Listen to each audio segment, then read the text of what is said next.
IMI की बहुत छोटी सी एक वीडियो बन गई थी जिस जो अपलोड कर दी गई थी। अपलोड नहीं करना था लेकिन अपलोड कर दिया गया क्योंकि बन गई थी वो वीडियो। तो उसी वीडियो को हम आगे ले जाएंगे। उस क्लास में बहुत छोटा सा एक वीडियो बन गया था जो अपलोड हो गया था। तो उसमें क्या हम बात कर रहे थे, उसमें हम ये बात कर रहे थे कि जो हमारी ट्रांसफार्मर या फिर सेंसर लाइन है या फिर जो हमारी सर्किट ब्रेकर है उसके क्या कर सकते हैं, हम मेंटेनेंस प्रोग्राम कैसे बना सकते हैं। तो उसमें मैंने बताया था कि अगर इंडक्शन मोटर है तो उसकी फ्रिक्वेंसी लो होनी चाहिए और उसको मैंने 5 पार्ट्स में डिवाइड किया था, डेली में, वीकली में, मंथली में और हाफ ईयरली, ईयरली में। तो डेली और वीकली में क्या करते हैं, एक लगभग चीज़ें सेम करते हैं कि जो हमारी मशीन है उसको साफ़ सफाई करते हैं, उसके आसपास के एरिया को देख लेते हैं कि कहीं डस्ट तो नहीं है, या फिर ऑयलिंग कर लेते हैं, सप्लाई चेन चेक कर लेते हैं, या फिर इंसुलेशन चेक कर लेते हैं। तो ये कर लेते हैं वीकली में और डेली में। मंथली में क्या कर लेते हैं, मंथली में उसके जो जैसे बाहरी से अगर कुछ जुड़ा हुआ है जैसे टर्मिनल बॉक्स है या फिर और चीज़ें हैं उसको हम एक बार खोल के चेक कर लेते हैं कोई दिक्कत तो नहीं है, सारे नट पुर्जे सही से कसे हैं कि नहीं कसी हैं। हाँ, हाफ ईयरली में क्या करते हैं, हम पूरे मशीन को चेक कर लेते हैं कि अंदर कोई हीट ऑब्जर्वेशन तो नहीं हो रहा है, अंदर डस्ट तो नहीं हो रहा है। तो क्योंकि क्या हो जाता है कभी कोई डस्ट की वजह से भी प्रॉब्लम आती है, तो वो चीज़ें हम अच्छे से देख लेते हैं। उसके बाद ईयरली में क्या कर लेते हैं, ईयरली को एक बार बाइंडिंग को हम खोल के पूरा चेक कर लेते हैं कि बाइंडिंग हमारी सही अभी है कि नहीं है। अगर इंसुलेशन वायर खराब हो तो इंसुलेशन वायर को चेक खराब मतलब बदल देंगे। तो ये सारी प्रोसेस हम करके क्या कर सकते हैं, अपने जो भी हमारे पास ट्रांसफार्मर है, ट्रांसमिशन लाइन है, इंडक्शन मोटर है, या फिर जो भी है उसकी हम क्या कर सकते हैं, अच्छे से मेंटेनेंस रख सकते हैं। तो अगर ये सब पॉइंट्स हम ध्यान दें तो अब देखिए ये बहुत इंपॉर्टेंट एक इंस्ट्रक्शन है, या फिर अगर बोले तो अभिलेख, रिकॉर्ड जो भी बोले हैं तो वो देख सकते हैं। अब यहाँ पे लिखा है मरम्मत कार्य का अभिलेख। अभिलेख यानी मतलब कि रिपेयरिंग कार्ड्स जो है, तो देख लीजिए इस प्रकार का होगा। देखिए यहाँ पे क्या है, मैंने लिखा हुआ है कि कैसे अगर कोई चीज़ आती है बनने के लिए फिर बन के कैसे जाती है वो पूरा लिखा हुआ है। इस तरह से आप बना सकते हैं एग्जाम में। तो ये चाहे ट्रांसफार्मर हुआ, इंडक्शन मोटर हुआ, कुछ भी है तो इसी प्रकार का वो बनता है। तो आप इसको अच्छे से बना सकते हैं। स्क्रीनशॉट लेना चाहें तो ले सकते हैं, वरना नोट्स तो मिल जाएगा। नोट्स के लिए आप परेशान मत रहिए, केवल आप क्लास करते रहिए और क्लास के पॉइंट्स को समझिए, क्योंकि नोट्स तो आपको मिल जाएगा। नोट्स के लिए कोई भी प्रॉब्लम नहीं है आपको, तो नोट्स मिल जाएगा। तो देखिए इसमें देखते हैं क्या है। इसमें क्या है, देखिए अगर कोई चीज़ जैसे कि देखिए लिखा है ना मरम्मत कार्य का अभिलेखन, रिपेयर क्या करेंगे, रिपेयर रिकॉर्ड रखेंगे। अगर कोई ट्रांसफार्मर है, ट्रांसफार्मर उसको बनने के लिए, यानी कि वो ट्रांसफार्मर ख़राब हो गया तो क्या करेंगे, पहले खराब ट्रांसफार्मर का स्टोर रूम में रख देंगे। यानी कि जो हमारा ट्रांसफार्मर ख़राब हो गया तो उसको हम कहाँ रखेंगे, स्टोर रूम में रख देंगे। स्टोर रूम मतलब का अलग से जहाँ पे रूम, यानी कि जहाँ पे चीज़ों को हम स्टोर करके रखते हैं। अगर वो चीज़ें हमारी ट्रांसफार्मर ख़राब हो गई है तो वहाँ पे इस स्टोर में हम उसको रख देते हैं। फिर क्या करते हैं, ट्रांसफार्मर के निरीक्षण, दोष निर्धारण तथा खोलने का स्थान, हम फिर वहाँ से स्टोर रूम से हम कहाँ ले जाते हैं उसको, कि वहाँ ले जाते हैं जहाँ पे हम उसको ट्रांसफार्मर को खोलना है और दोष का निर्धारण करना है कि इसमें कौन से दोष हैं। सॉरी, थोड़ा सा गला ख़राब है, इस वजह से मुझे खांसी भी आ रही है, तो थोड़ी सी डिस्टर्बेंस आ रही है। कोई बात नहीं, चलिए ठीक है, देखते हैं क्या करते हैं। देखिए ट्रांसफार्मर जो अगर हम जो ट्रांसफार्मर ख़राब उसको हम पहले कहाँ रखते हैं, स्टोर रूम में रख देते हैं कि जहाँ पे भी ट्रांसफार्मर ख़राब हो गया। अब स्टोर रूम से हम ट्रांसफार्मर कहाँ ले जाते हैं, जहाँ पे हमें ये चेक करवाना है कि हमारे ट्रांसफार्मर में कौन सा फॉल्ट है। तो वहाँ पे हम खोलते हैं उस जगह पे और वहाँ पे हम चेक करते हैं ट्रांसफार्मर का कि वो ट्रांसफार्मर को हम वहाँ पे कौन सा उसमें दोष है वो देखते हैं। फिर क्या करते हैं उसको, फिर उसमें क्या कर देते हैं, देखिए उसके बाद हमारे पास है यांत्रिक विभाग, करोड़ों की संख्या, मरम्मत, वाइंडिंग की रिपेयरिंग, मतलब जो भी प्रॉब्लम वहाँ पे हम उस प्रॉब्लम को सॉल्व कर देते हैं। जैसे अगर कोई मैकेनिकल प्रॉब्लम क्या, उसके कोर पे ही मैकेनिकल प्रॉब्लम होगी कि मान लीजिए उसकी बॉडी टूट गई है या फिर कहीं पे उसका मतलब कोई एक पार्ट्स अलग हो गया है तो उस पार्ट्स को असेंबल करेंगे। करोड़ों की संख्या मतलब कोर में अगर कोई प्रॉब्लम तो कोर को सही करेंगे। कोर में अगर कोई प्रॉब्लम आ गई है, उसकी स्लाइडिंग हो गई है या फिर उसके अंदर डिफरेंस आ गया तो उस कोर को सही करेंगे। वाइंडिंग जल गई तो वाइंडिंग को हम फिर से रिपेयरिंग कर लेंगे। फिर उसके बाद क्या है, देखिए यहाँ पे दो चीज़ें हैं, एक प्रोसेस टेस्ट है, एक वाइंडिंग की मरम्मत एवं निर्माण। वाइंडिंग को क्या आपको पता है कि वाइंडिंग अगर कहीं जल गई है या फिर वाइंडिंग ख़राब है तो उसकी मरम्मत करेंगे। फिर उसको क्या करेंगे, हम अच्छे से अब करके फिर उसमें हम पूरी ट्रांसफार्मर में इंस्टॉल करेंगे, इंसुलेशन चेक कर लेंगे।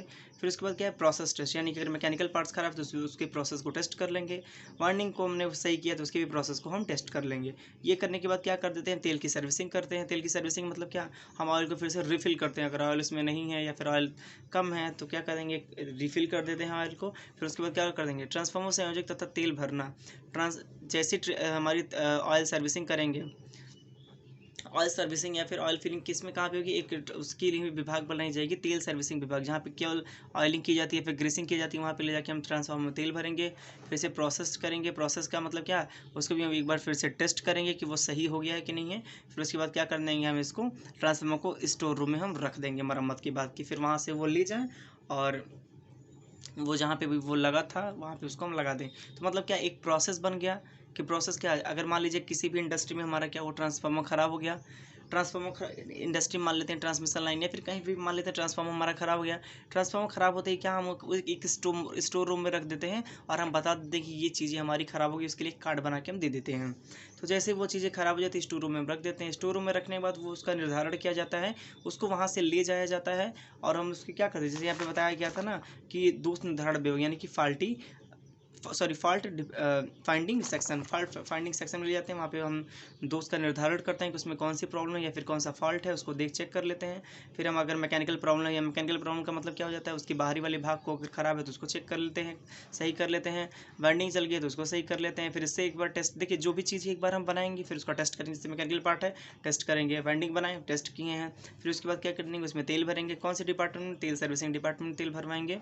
उसके बाद प्रोसेस डिपार्टमेंट जाएंगे, प्रोसेस डिपार्टमेंट में एक बार चेक कर लेंगे, फिर उसके बाद हम उसको हम स्टोर रूम में रख देंगे, जहाँ पे उसको रखा गया था फिर उसको वहीं रख देंगे बनने के बाद, और उस पर एक लेबलिंग कर देंगे या फिर जो भी ये कार्ड्स के साथ उसको रखेंगे कि हाँ ये पूरी सर्विसिंग हो चुकी है, बन चुकी है, और फिर से हम इसको आसानी से हम यूज़ कर सकते हैं। तो ये पूरा मेरे ख्याल से आपको समझ में आएगा, ये बहुत इंपॉर्टेंट, स्क्रीनशॉट ले सकते हैं या फिर आपको नोट्स मिल जाएगा। तो एग्जाम में बनाने का फ़ायदा होता है, एग्जाम में आपके मार्क्स बहुत अच्छे से इंप्रूव होते हैं। तो इस तरह से अगर आप बना के आते हैं और लिखते हैं तो बहुत अच्छा है। अब इन पर अगर अल्टरनेटर तो सेम अल्टरनेटर कर देंगे, इंडक्शन मोटर है तो सेम इंडक्शन मोटर कर देंगे, सर्किट ब्रेकर है तो सेम सर्किट ब्रेकर कर देंगे। तो ऐसा ही आप आराम से कर सकते हैं। लेकिन हाँ, तेल क्या, अब तेल भरना, ट्रांसफार्मर तेल भरी जाती है, इंडक्शन मोटर में तेल तो नहीं भरी जाती है, तो वहाँ पे ये वाली पार्ट्स को हम हटा देंगे। तो आप इतने समझदार हैं, आपने मशीन पढ़ लिया है क्या उनसे पार्ट कहाँ होते हैं वो आप समझ गए, तो आप उसको अच्छे से कर सकते हैं। तो ये क्या था, ट्रांसफार्मर के लिए था। इसी तरह आप सबकी बना सकते हैं, इंडक्शन मोटर के बना सकते हैं, सर्किट ब्रेकर के बना सकते हैं, अल्टरनेटर के बना सकते हैं, तो सबके बना सकते हैं आप। अब अगला देखिए, हमारा जो पॉइंट है, अगला पॉइंट भी हमारा क्या है, अल्टरनेटर के निवारक। देखिए सब, ये अल्टरनेटर हुआ, इंडक्शन मोटर के भी जो भी चीज़ें हुई, उन सब में क्या है, उन सब के साथ क्या हम करते हैं, वही जो हम पांच की बात की है कि daily maintenance, weekly maintenance, monthly maintenance, half yearly maintenance या ईयरली यही मेंटेनेंस हम करते हैं, कुछ अलग से नहीं करते हैं मेंटेनेंस। या फिर ऐसे नहीं कि अल्टरनेटर के लिए अलग है, इंडक्शन मोटर के लिए अलग है, या फिर उस और चीज़ों के लिए अलग है। तो ऐसा कुछ नहीं है कि अलग अलग किसी के लिए नहीं है। क्या आता है कि वो जितने पाँच हमने रखे हैं वो पाँच सबके लिए हैं, जितने भी हमारे इलेक्ट्रिकल के या फिर जो भी भारी इक्विपमेंट या मशीन है। तो दैनिक में क्या हो जाएगा, दैनिक साप्ताहिक लगभग सेम होता है कि हम साफ़ सफाई का ध्यान रखेंगे कि साफ आसपास डस्ट ना हो जाए। ऑयलिंग चेक कर लेंगे कि ऑयलिंग कैसी है वहाँ पे। फिर उसके बाद ये तो देख लेंगे कि मशीन जहाँ लगाएं वहाँ का वातावरण सही है, खुले में ना, अगर खुले वाली मशीन, खुले में रखने वाली मशीन तो खुले में रखे, अंदर वाली मशीन तो सीन। तो ये सब ध्यान देने वाली बात है। अच्छा, फिर मासिक में क्या करते हैं, मासिक में एक बार उसके टर्मिनल बॉक्स को चेक कर लेते हैं कि क्या पूरा हमारा जो टर्मिनल बॉक्स है वो सही से है कि नहीं है, काम कर रहा है कि नहीं कर रहा है। इंसुलेशन में कहीं प्रॉब्लम, कहीं अगर इंसुलेशन हमारे खराब है तो इंसुलेशन वायर कुछ हम चेंज कर सकते हैं। छमाही में क्या हो जाता है, या फिर हाफ ईयरली में क्या होता है, हाफ ईयरली में क्या कर सकते हैं हम, उसकी पॉलिसिंग को देखते हैं, इंसुलेशन को देखते हैं। ये बहुत इंपॉर्टेंट हो जाता है इन सबको देखना कि वो सही से वर्क कर रहा है कि नहीं कर रहा है। ये देखते हैं कहीं ऐसा नहीं है कि उसमें आवाज़ आ रही है, यानी कि कोई नॉइज आ रहा है, तो नॉइज आ रहा है तो बियरिंग को चेक कर लेंगे, बियरिंग में ग्रीसिंग कर देंगे। तो ये सब छमाही में कर देते हैं। वार्षिक में क्या कर देते हैं, अगर ज़्यादा आवाज़ आ रही है अगर, तो बियरिंग को चेंज कर देंगे। और भी अगर जैसे कि हमारी सही से वो वर्क नहीं कर रही है तो क्या करेंगे, उसकी वाइंडिंग खराब है तो वाइंडिंग को सही कर देंगे। वार्षिक पर अनुरक्षण में अधिकतर वही हो जाती है कि हम एक बार वाइंडिंग को चेक कर लेते हैं, एक बार इंटरनल पार्ट्स को चेक कर लेते हैं। देखिए ये तीनों क्या हो जाते हैं, इंटरनल पार्ट्स को चेक नहीं करते, लेकिन जो हमारी ईयरली है इस पर एक बार हम इसमें इंटरनल पार्ट्स को हम चेक कर लेते हैं। तो यानी कि आपको समझ में आ गया होगा कि क्या है। तो ये पाँचों बहुत इंपॉर्टेंट, पाँचों पे आप अपने टॉपिक बना के लिख सकते हैं। आप इस पर छोटे छोटे लाइन्स लिख सकते हैं, जैसे छमाही में, दैनिक में क्या है, जैसे कि डेली हम देखते रहेंगे कि मशीन के आसपास डस्ट ना हो, उसकी साफ सफाई रखी हो, जिससे हम काम कर रहे हैं उसको ग्लव्स पहन के काम करें, जो भी वर्कर उसके आसपास से सावधानी से रहे। तो ये सारी चीज़ें क्या कि डेली मेंटेनेंस की हो जाती है। तो ये सेफ्टी भी रखेंगे और मेंटेनेंस की। तो ये पॉइंट आपको समझ में आ गया होगा मेरे ख्याल से। अब अगला हमारा है, देखिए क्या है, सर्किट ब्रेकर का प्रिवेंट मेंटेनेंस कैसे करते हैं देख लेते हैं। ये भी बहुत इंपॉर्टेंट, एग्जाम में कभी कभी पूछ लेता है कि सर्किट ब्रेकर के प्रिवेंट मेंटेनेंस को समझाइए। तो क्या है, देखिए सबसे पहले देखते हैं कि सर्किट ब्रेकर खुला है कि नहीं। देखिए हम ये देखते हैं कि हम मेंटेनेंस करते वक्त ये देखते हैं कि सर्किट ब्रेकर हमारा खुला है कि नहीं खुला है। तो ये चेक करना बहुत ज़्यादा इंपॉर्टेंट हो जाता है कि सर्किट ब्रेकर अगर खुला है तो क्या करेंगे, उसको हम बंद करेंगे। तो क्या करेंगे उस हिसाब से हम उसको जांच करेंगे। देखिए ट्रिप मैकेनिज्म भी जांच की जाती है कि ये सही से काम करें, क्योंकि हमको पता है कि सर्किट ब्रेकर ट्रिप पे काम करता है। ट्रिप पे काम कैसे कि रिले हमें सेंस करके बताता है कि कहीं पे फॉल्ट है, तो सर्किट ब्रेकर क्या कर देता है, पूरे सर्किट को हमारे क्या कर देता है या फिर पूरे सप्लाई को ट्रिप कर देता है। तो ट्रिप एक मैकेनिज्म होता है, ट्रिप को उसको मैकेनिकल मैकेनिज्म बोल सकते हैं। तो ये इस प्रकार हम इसको कर सकते हैं, जिसकी जांच हम सही तरह से करके उससे कार्य ले सकते हैं। फिर अगला क्या है, ऑटोमेटिक ट्रिप सर्किट में प्रचालन की हाथ से जांच कर लेनी चाहिए। देखिए ऑटोमेटिक, देखिए हम सप्लाई जब बंद कर देते हैं तो ऑटोमेटिक जो हमारी ट्रिप सर्किट है उसको हाथ से चेक कर लेना चाहिए कि सही से काम कर रहा है कि नहीं कर रहा है, कोई प्रॉब्लम तो नहीं है, तो उसको हम चेक कर लेना चाहिए। अब देखिए क्या है कि तथा सभी संपर्क को स्नेह कर, देखिए जो भी जितने भी कॉन्टेक्टर हैं, जैसे कॉन्टेक्टर क्या कि जहाँ से भी ट्रिप कॉइल, जैसे कि एक ट्रिप कॉइल का क्या मतलब हो जाता है, ट्रिप कॉइल का मतलब हो जाता है जैसे कि अगर यहाँ पे इस तरह से कोई पत्ती है तो ये इस तरह से कॉन्टेक्टर लगा होता है, यहाँ पे तो ये कॉन्टेक्टर लगा होता है। तो कॉन्टेक्टर में हम क्या लगा देते हैं, वैसलीन लगा देते हैं या फिर ऑयलिंग कर देते हैं या फिर स्नेहक लुब्रिकेंट की तरह। अधिकतर वैसलीन लगा देते हैं क्योंकि आपकी बुक में भी वैसलीन लिखा होगा लगभग, तो आप कोई भी स्नेहक यूज कर सकते हैं, उसको लिख सकते हैं, लुब्रिकेंट्स कोई भी यूज कर सकते हैं इसमें। देखिए बियरिंग सरफेस लैच पर रोलरों की संख्या, रोलरों की सफाई कर, देखिए बियरिंग जो हमारा सरफेस होता है उसके लैच के क्या आसपास जितनी भी उसके मतलब रोलर का मतलब क्या, उसके आसपास जो गोलाकार भाग होता है उसको हम सफाई कर लेंगे, क्योंकि गोले वाले कार के भाग में खांचे होते हैं, उस खांचों में कभी कभी डस्ट भर जाता है, जिसकी वजह से क्या हो जाती है, वो हमें थोड़ी सी प्रॉब्लम होती है, या फिर कभी कभी क्या हो जाती है, नॉइज़ देती है अंदर से। तो क्या करते हैं उसको साफ कर लेते हैं। यदि सर्किट ब्रेकर में मैकेनिज्म का कोई भाग खराब हो गया तो तुरंत बदलें। अगर मैकेनिज्म जैसे ट्रिप कॉइल कोई खराब है, ट्रिप कॉइल हमारी जल गई है तो कॉइल को हम तुरंत चेंज कर देंगे, या फिर कोई भी अगर हमारी सर्किट ब्रेकर में जो है मैकेनिज्म से रिलेटेड प्रॉब्लम है उसको हम सही से सॉल्व कर लेंगे और उसमें कोई दिक्कत नहीं होनी चाहिए। अगला देखिए इसमें क्या है, अगला हमारे पास है संचायक बैटरी का अनुरक्षण प्रोग्राम, यानी कि मेंटेनेंस शेड्यूल क्या है, स्टोरेज बैटरी जो हमारे पास जो हमारी बैटरियाँ होती हैं उसको कैसे हम चेक करते हैं। देखिए जो हमारी भारतीय मानक संस्था यानी कि ISI द्वारा बैटरियों के उचित अनुरक्षण के निम्न वर्गों में विभाजित किया गया, क्या क्या, डेली में, वीकली में, क्वार्टरली मेंटेनेंस, ईयरली। देखिए क्वार्टरली का मतलब कि तिमाही, जिसको बोलते हैं तिमाही बोलते हैं, त्रैमासिक बोलते हैं, जो भी आप बोल सकते हैं उसको क्वार्टरली बोलते हैं। अब डेली वीकली तो मैंने बता दिया, सेम वही इसमें भी होगा कि बैटरी के आसपास देखेंगे कि कोई गंदगी ना हो, बैटरी को देखेंगे वो सही से चलता रहे, ये सब इसके पार्ट्स हैं। फिर क्वार्टरली में क्या देखते हैं, और इसमें देखिए जहाँ पे भी हम बैटरी मेंटेनेंस या फिर बैटरी को रखते हैं वहाँ पे खिड़की जरूर होनी चाहिए, वेंटिलेशन जरूर, क्योंकि उससे जो गैसें निकलती हैं वो बाहर निकल सके, क्योंकि अगर वहाँ पे गैसें निकल नहीं पाएंगी तो उसके ब्लास्ट होने के बहुत ज़्यादा चांसेस होते हैं। तो याद रखिए जहाँ पे भी हम बैटरी को रख रहे हैं वहाँ पे क्या होगा, थोड़ा सा खुला स्थान होना चाहिए, ये बहुत ज़्यादा ज़रूरी है। अब देखिए क्वार्टरली मेंटेनेंस क्या हो जाता है, क्वार्टरली मेंटेनेंस में हम क्या कर देते हैं, बैटरी की कभी कभी क्या होती है, बैटरी की उसमें जो इलेक्ट्रोलाइट्स के लिए कुछ हम जो लिक्विड यूज करते हैं वो मतलब कम हो जाता है, उसकी लेवल कम हो जाती है, उसको डालना हो जाता है। तो क्वार्टरली में क्या कर देखते हैं, क्योंकि देखिए जो आपके एक मिनट, जैसे मान लीजिए अगर ये आपकी कोई बैटरी है, बैटरी में क्या हो जाती है, आप देखते हैं कि ऊपर ऐसे निडल की तरह निकला होता है, तो इसको क्यों लगाते हैं, इसको लगाते हैं ताकि हमारा स्तर पता चल सके कि इलेक्ट्रोलाइट्स का स्तर, यानी कि उसमें जो हमारे लिक्विड डाले गए हैं वो कम तो नहीं हो गया है उसके। ये हमेशा इसको 10 mm रखना चाहिए, ये 10 mm, अगर 10 mm से ऊपर आ रहा है तो क्या हो जाता है, 10 mm से ऊपर अगर नीचे आ जा रहा है तो वहाँ पे ये समझ लेना चाहिए कि वहाँ पे जो भी हम लिक्विड कंडक्टर या फिर जो भी हम इलेक्ट्रोलाइट्स के लिए जो भी हम लिक्विड डाल रहे हैं वो कम हो गया। तो वहाँ पे हम क्या कर सकते हैं, वहाँ पे हम वाटर डाल सकते हैं, आप इसको वहाँ पे प्योर वाटर डाल सकते हैं, या फिर जो भी है आप वहाँ पे डाल सकते हैं। जैसे बोलते हैं ना तेजाब का पानी डालते हैं, तेजाब का पानी भी डाल देते हैं हम, कभी कभी मिनरल वाटर का भी यूज़ करते हैं, तो वो हम कर सकते हैं। ईयरली में क्या कर लेते हैं, ईयरली में उसके प्लेट्स को चेक कर लेना चाहिए हमको कि प्लेट से उसके जो भी इलेक्ट्रोलाइट्स है वो सही से वर्क कर रहे हैं कि नहीं कर रहे हैं, एक बार उसके अच्छे से मेंटेनेंस कर लेनी चाहिए। यानी कि इसमें भी ये पॉइंट्स हैं, इसको पॉइंट्स बना के आप लिख सकते हैं, तो ये बहुत ज़्यादा ज़रूरी हो जाता है। अब देखिए बैटरी की सामान्य देखरेख, जनरल केयर ऑफ बैटरीज, क्या है उसकी सामान्य देखरेख हम कर सकते हैं, कि ये भी बहुत इंपॉर्टेंट पॉइंट आपका बन जाता है। देखिए किस में क्या है कि सीसाम्स बैटरी, यानी कि लेट आप बैटरी का चैप्टर जरूर पढ़ें, प्लेलिस्ट में पढ़ा हुआ है बैटरी का चैप्टर, बैटरी का आप लोग बेसिक इलेक्ट्रिकल एक बार पढ़ लेंगे ताकि ये और अच्छे से क्लियर हो जाएगा। तो बैटरी पढ़ना आपको बहुत ज़्यादा जरूरी है, प्लेलिस्ट में आके पढ़ें तो बिल्कुल बैटरी पढ़ लीजिए कि सीसाम्ल संचायक सेल यानी कि लेड एसिड क्या होता है, निकिल आयरन क्या होता है, निकिल कैडमियम, सारे उसमें बहुत अच्छे से बताए गए हैं, तो वो क्लास आप लोग जरूर कीजिए, प्ले लिस्ट में पढ़ा हुआ है। और डेली लिंक भी जहाँ तक संभव है वो सेंड कर दिया जाता है, और आप लोग के पास नोटिफिकेशन बेल आप लोग ऑन कर लीजिए ताकि आपको पता चलता रहे कि कौन से वीडियो पढ़ रहे हैं। देखिए प्लेट के ऊपर विद्युत अपघट्य का स्तर 10 से 15 mm ऊंचाई तक होना। देखिए 10 से 15 ऊंचाई तक क्या होना चाहिए ताकि हमें इंडिकेट हो सके, पता हो सके कि उसमें उसकी प्लेट जो भी है लिक्विड कंडक्टर जो है इलेक्ट्रोलाइट से जो जुड़े हुए हैं वो कम हो रहा है कि एकदम कम हो जा रहा था, हमें अचानक पता नहीं चलता है, इसलिए उसके लिए हम इंडिकेटर के लिए हम उसको लगाते हैं। और देखिए क्या है कि सेलों को 1.8 वोल्ट से नीचे विसर्जित नहीं होने देना चाहिए। देखिए कभी भी 1.8 से नीचे उसको कभी डिस्चार्ज नहीं रहना देना चाहिए। अगर इससे नीचे होता है फिर इसको चार्ज करने के लिए बहुत कठिन हो जाता है। फिर से हम उसको रिचार्जिंग करने के लिए हमें क्या करना पड़ता है, उसके लिए ट्रिकल चार्जिंग की यूज़ करनी पड़ती है, जो मैंने पढ़ाया है बेसिक इलेक्ट्रिकल, उसको आप देख लीजिएगा। तो बहुत इंपॉर्टेंट पॉइंट है पहला क्या है, 1.8 वोल्ट से नीचे नहीं हमारा डिस्चार्ज होना चाहिए। दूसरा है बैटरी को सदैव उसकी पूर्व निर्धारित क्षमता तक आवेशित करना चाहिए।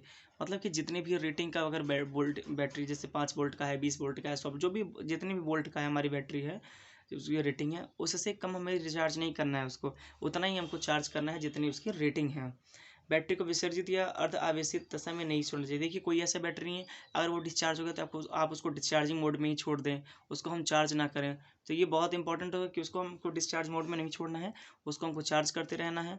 और कभी भी ऐसा नहीं कि आधा चार्ज करके छोड़ना ही नहीं चाहिए, जो बैटरी है उसको हमें फुल चार्ज कर लेना चाहिए। ये बहुत इंपॉर्टेंट बात ये रखती है, ये भी आप इंपॉर्टेंट कर लीजिएगा, अंडरलाइन इसको कर लीजिएगा आप लोग, और नोट्स मिल जाएगा आपको तो कोई दिक्कत नहीं है। बैटरी को व्यवस्थित ढंग से आवेशित करना चाहिए। देखिए बैटरी को क्या है अच्छे से सप्लाई से जोड़ना चाहिए ताकि अच्छे से वो आपकी आवेशित हो सके। देखिए बैटरी का आपको पता होगा कि अगर आप लोगों ने बैटरी चैप्टर पढ़ा है, नहीं पढ़ा है तो उसको ज़रूर पढ़िए। बैटरी आपकी डीसी पे ही चार्ज भी होती है, डीसी पे आपकी डिस्चार्ज भी होती है, क्योंकि जो आपका चार्जर होता है आपने पढ़ा होगा, जो आपका चार्जर है, देखिए चार्जर क्या करता है, चार्जर में कन्वर्टर लगा होता है, क्या करता है वो एसी, अगर हमने यहाँ पे एसी सप्लाई दिया है तो वो क्या करता है डीसी में चेंज करता है। फिर क्या होता है, फिर वो डीसी हमारे बैटरी मोबाइल की बैटरी को मोबाइल बैटरी को क्या करता है, वो चार्ज करता है। फिर मोबाइल बैटरी से हमें क्या मिलती है, डीसी सोर्स से क्या हमारी पूरी बैटरी मोबाइल चलती है। यानी कि वो डीसी पे चार्ज भी होता है, डीसी पे डिस्चार्ज भी होता है। ये बहुत ज़्यादा इंपॉर्टेंट है, डीसी पे चार्ज भी और डीसी पे डिस्चार्ज भी। तो ये बहुत इंपॉर्टेंट पॉइंट है, ये आप याद रख लीजिएगा। थोड़ा सा और डिटेल पढ़ने के लिए आप बेसिक इलेक्ट्रिकल की क्लास कर सकते हैं, जो डेली चलाई जा रही है। देखिए आप लोग के लिए इतना मेहनत किया जा रहा है कि डेली क्लास की जा रही है, क्योंकि कोई ऐसी क्लास नहीं है जो रोकी जा रही हो। तो आप लोग भी, आपका भी एक फ़र्ज बनता है कि आप डेली क्लास करते रहिए, क्योंकि देखिए आप क्लास करेंगे और जित आप वीडियो को देखेंगे, आप व्यूज़ लाएंगे, तो थोड़ा सा कमेंट करेंगे तो हमें थोड़ा सा मोटिवेशन मिलता है कि ठीक है हमको और अच्छे से करना है। तो एक इम्पॉर्टेंट हो जाता है कि अगर आप लोग ऐसा करते हैं तो। अब देखिए क्या है कि क्षारीय बैटरी, ये तो अम्लीय सेल के लिए था, जैसे सीसा अम्ल सेल चाहे मैंने बोला। अब क्षारीय बैटरी का देख लेते हैं क्या। लगभग सारी, देखिए सारी जो भी बैटरी है उसकी सेम प्रोसेस है, कुछ अलग नहीं है। जैसे अगर अल्टरनेटर है तो अल्टरनेटर की वही रहेगी, बैटरी तो बैटरी की वही रहेगी। देखिए क्या लिखा हुआ है, बैटरी को साफ एवं स्वच्छ रखना चाहिए। ठीक है, ये तो आप डेली मेंटेनेंस में कर सकते हैं। बैटरी के नीचे कोई गंदगी नहीं होनी चाहिए, ये क्या वीकली या क्वार्टरली मेंटेनेंस में कर सकते हैं कि बैटरी के नीचे की पूरी क्योंकि बैटरी को अगर अधिक स्टोरेज की बैटरी है तो क्या कर सकते हैं हम, डेली तो हम उसको नहीं उसके नीचे की गंदगी को साफ कर सकते हैं, तो क्या वीकली या फिर क्वार्टरली हम उसको चेंज कर सकते हैं। अम्लीय और क्षारीय बैटरी को एक कक्ष में नहीं रखना। देखिए जो हमारी एसिड होती है और जो बेसिस होती हैं, इनको एक साथ नहीं रखना चाहिए। जो अम्लीय होती है और जो हमारी क्षारीय बैटरी को एक साथ नहीं रखना चाहिए, बहुत इंपॉर्टेंट बात है ये। आवश्यकता पड़ने पर वैद्युत अपघट्य में सदैव आंसू जल ही मिलाना चाहिए। तो ये भी याद रखना चाहिए कि अगर कभी आवश्यकता पड़ रही है तो अगर तेजाब का पानी है तो आप आंसू जल यानी मिनरल वाटर भी डाल सकते हैं उसमें। निर्माता द्वारा अंकित टर्मिनल वोल्टता से कम वोल्टेज नहीं होना चाहिए। देखिए क्या होता है, जो निर्माता नहीं यानी कि जहाँ पे बैटरी को बनाई गई है वहाँ पे हमको बहुत इंपॉर्टेंट ये हो जाता है कि उसमें हम देखें कि हाँ ठीक है कितने पे हमको कितने पे चार्ज करना है, या फिर कितने वोल्ट का वो बैटरी, उससे नीचे पे हमको चार्ज नहीं करना है, या फिर उतना उससे नीचे पे हमको 1.8 से नीचे हमको डिस्चार्ज नहीं होने देना है। तो ये बहुत इंपॉर्टेंट पॉइंट्स है, इसको भी आप स्क्रीनशॉट ले सकते हैं, लिख सकते हैं आप लोग। और देखिए क्या है आगे का पॉइंट, संचायक सेलों की मरम्मत करते समय अपनाए जाने वाली सावधानियाँ। जो आपके संचायक सेल यानी एक्यूमुलेटर से जो बैटरी या सेल होते हैं, उसको कुछ पॉइंट्स बहुत इंपॉर्टेंट है, ध्यान देते हो जब आप इसको चार्ज कर रहे हो। तो देख लेते हैं क्या था। बैटरी कक्ष में धूम्रपान या ज्वलनशील पदार्थ का प्रयोग नहीं करना चाहिए। यानी कि जहाँ पे भी आपकी बैटरी की कक्ष है या जहाँ पे बैटरी आप रखे हुए हैं, वहाँ पे कभी भी आपको वहाँ पे ज्वलनशील पदार्थ का प्रयोग नहीं करना चाहिए। अगर ऐसा आप करें तो वहाँ पे आग लगने या ब्लास्ट होने के चांस होते हैं, जिससे आपको हमेशा बचना चाहिए। और देख लेते हैं, देखिए मरम्मत करते समय निम्न उपकरणों का प्रयोग करना चाहिए। कुछ उपकरण हैं आप उपकरण पे आप टिक कर लीजिए। कुछ उपकरण है जिसका बहुत इंपॉर्टेंट है उसको यूज करने के लिए, जब आप मेंटेनेंस कर रहे हो या फिर मेंटेनेंस डिपार्टमेंट में वर्क कर रहे हो तो आपको बहुत ज़्यादा ज़रूरी हो जाता है कि ये चीज़ें करना। देखिए रंगीन चश्मे यानी कि कलरफुल आप ग्लासेस यूज़ कर सकते हैं, क्योंकि आपको दिख सके अच्छे से कि आप काम कर रहे हो। अम्लरोधी दस्ताने तथा एप्रन। एप्रन आपको पता है क्या? एप्रन तो हम कभी भी केमिकल बेस्ड कोई काम करते हैं, जैसे आपने इंटरमीडिएट किया होगा तो आपने अगर आपको केमिस्ट्री लैब में ले जाया जाए तो वहाँ पे एप्रन पहनते हैं। तो एप्रन दस्ताने सब बहुत ज़रूरी होता है। अम्लरोधी का मतलब कि अगर दस्ताने पे अम्ल गिर जा रहा है या फिर क्षार गिर जाए तो कोई उसमें फ़र्क ना पड़े, तो ऐसे दस्ताने हमको पहनना है। तो ये चीज़ें बहुत इंपॉर्टेंट रखें कि अपनी सुरक्षा बहुत मेंटेनेंस तो करते रहेंगे, लेकिन अपनी सुरक्षा की बहुत ज़्यादा ध्यान रखने की ज़रूरत होती है। तो हर जगह अपनी सुरक्षा या सेफ्टी के लिए हमको काम करते रहना चाहिए। फिर उसके बाद क्या है, बाइकार्बोनेट एवं सोडा ये सब अपने साथ रखना चाहिए। बैटरी का जो खुली है तथा वेंटिलेटेड होनी चाहिए, यानी कि जो भी जहाँ पे बैटरी को रखी गई है वहाँ पे क्या होना चाहिए, वहाँ पे वो थोड़ा सा खुला होना चाहिए, या फिर वहाँ पे उसमें खिड़की होनी चाहिए, थोड़ी हवादार होनी चाहिए, रोशनी आनी चाहिए वहाँ पे, ताकि जो गैस निकल रही है बैटरी से, जो गैस का विसर्जन होता है वह आसानी से बाहर निकल सके। एक रूम में अगर वो रहेगा तो वहाँ पे कभी कभी ब्लास्ट या फिर आग लगने के चांसेस होते हैं, तो इसलिए वहाँ पे खिड़की होनी चाहिए, वेंटिलेशन उसको वहाँ पे होना चाहिए। अम्ल के रखने का प्रबंध करना चाहिए। अम्ल को रखना यानी कि अगर हमको कहीं अम्ल को रखना है तो क्या उसके लिए हमको प्रबंध करना है वहाँ पे कि वहाँ पे अम्ल को अलग से रखा जाए, क्षार को अलग रखा जाए। तो क्या ये अलग अलग रूम में अलग अलग रखने के लिए हम इसको व्यवस्थाएं कर सकते हैं। सीसा अम्ल बैटरी का वैद्युत अपघट्य में सदैव आंसू जल मिलना चाहिए। जो भी हमारा सीसा अम्ल संचयक सेल है उसमें हम क्या करेंगे, अगर उसका स्तर गिर रहा है इलेक्ट्रोलाइट्स का तो क्या उसमें हम क्या मिनरल वाटर का यूज कर सकते हैं। अगर तेजाब का पानी नहीं है, क्योंकि तेजाब का पानी भी क्या एज ए मिनरल वाटर ही होता है, उसको हम बोल सकते हैं, तो हम उसको अधिकतर मिनरल वाटर ही यूज करते हैं, वहाँ पे डाल सकते हैं। मेरे ख्याल से ये सावधानी आपको समझ में आई होंगी बैटरी में जो हम यूज़ कर रहे हैं। अब अगला जो हमारा पॉइंट है, देखिए अगला पॉइंट हमारा है कि डीसी मशीन के निवारक अनुरक्षण की आवृत्ति। अब देखिए क्या कि डीसी मशीन को भी हम प्रिवेंट मेंटेनेंस के लिए क्या करते हैं, कुछ हमारे वही हैं, डेली हैं, वीकली हैं, मंथली हैं, हाफ ईयरली हैं, ईयरली हैं, तो ये सब में वही होती है मेंटेनेंस, इसी टाइप से किया जाती है। अब जैसे डेली और वीकली की बात करें तो क्या साफ़ सफाई का ध्यान रखेंगे, इंसुलेशन का ध्यान रखेंगे। हाफ ईयरली और ईयरली की बात करें तो इसमें क्या होती है, हम उसकी बाइंडिंग को चेक करेंगे, अंदर डस्ट के पार्ट्स को चेक करेंगे, पूरी नट्स जो भी फाउंडेशन उसका फाउंडेशन को चेक करेंगे, तो ये सारे अच्छे से चेक करेंगे। तो ये पूरे अच्छे से आप अपने हिसाब से पॉइंट बना के लिख सकते हैं। हाँ, प्रोसेस यही होता है कि वीकली, मंथली या जिस प्रकार से उसी प्रकार का होता है, लेकिन प्रोसेस आप अपने अकॉर्डिंग लिख सकते हैं कि कैसे आप कर रहे हैं, कौन कौन से पॉइंट डाल सकते हैं। तो पॉइंट वाइज आप लिखना सीखें, और पॉइंट वाइज कर देख के लिखने कैसे आपको लिखना है उस पर एक वीडियो जल्दी ही बन जाएगी। थोड़ी सी टाइम नहीं मिल रही है, जैसे एग्जाम के करीब आएंगे आपको बता दिया जाएगा कि आपको एग्जाम में कैसे रिप्रेजेंट करना है अपने कॉपी को, तो शायद उससे आपके नंबर इंप्रूव हो सके। देखिए हम लोग वो हर एक संभव प्रयास करेंगे ताकि जो जिससे भी आपका नंबर इंप्रूव हो सके, आप थोड़े से आपकी सारी नॉलेज भी बूस्ट हो सके। जल्द ही जैसे ही इस सेमेस्टर के क्लासेस ख़त्म होते हैं, जितने सब्जेक्ट है उसको ख़त्म करते हैं हम लोग, तो जेई के बैचेस हम लोग स्टार्ट कर देंगे। तो आप लोग सपोर्ट कीजिए और डेली क्लास करते रहिए, क्योंकि आप डेली क्लास कर देंगे तभी हमें पता चलेगा कि आपको पसंद आ रहा है कि नहीं आ रहा है। कोई आपको पॉइंट समझ में नहीं आया तो उसके लिए ज़रूर बताएं, और शेयर ज़रूर करें वीडियो को। Thank you.